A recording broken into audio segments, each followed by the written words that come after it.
I hear you on that, Whip Clyburn. And yet in the poll, it also shows, ask the respondents about who they think should have control of Congress.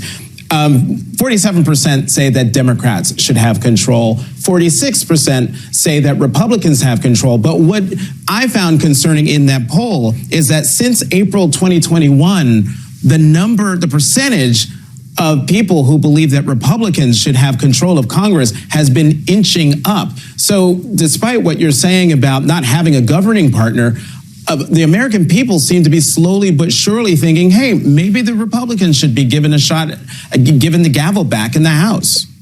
So before we move forward to see what James Clyburn has to say about the big problems and issues that the Democratic Party is facing as the Republican Party gains more and more ground with the public, I want to reiterate the issue of wins and losses in politics. And the problem with the Democratic Party really being that they lose when they really shouldn't. They're going against a party that definitively, openly, and arbitrarily is against pretty much any and everything that could help the everyday person in any way, whether it be raising wages, whether it be providing a stronger social safety net, improving transportation, whether it be, modernizing the education system, but shit, even having a public education system, tending to the environment. I mean, the Republican Party is openly and aggressively against these things, and yet and still, the Democratic Party finds ways to lose when they need to win. Where we need them to come through, they always find ways to drop the ball. So let's see what James Clyburn has to say, and then I'll leave my comments. Well, that's a large measure because that's what they're hearing from people.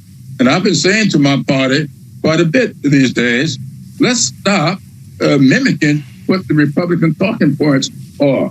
We keep talking about what the Democrats are not doing, what they are not getting done. No, the glass is not full.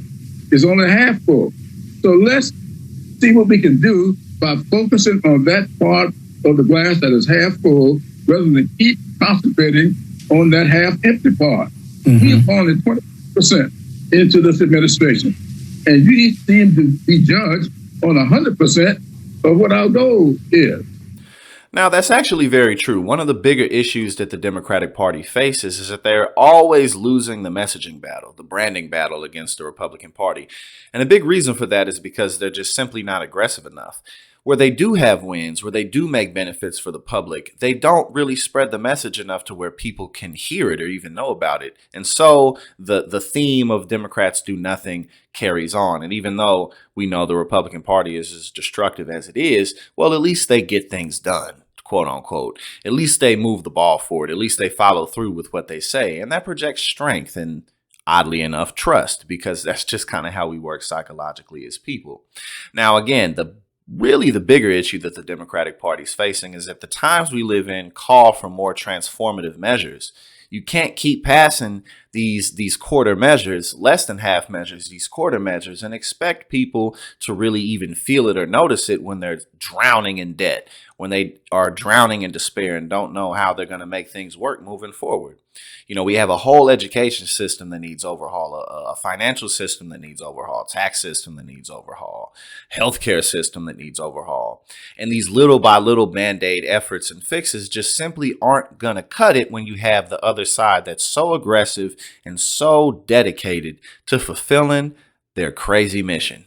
You know what I mean? So while James Clyburn is right about the messaging, the bigger problem is that the Democrats simply have to follow through on their policy proposals. And if they did that, they would never have to worry about Republicans winning because the Republican parties they're ridiculous. They're a joke and everybody knows it.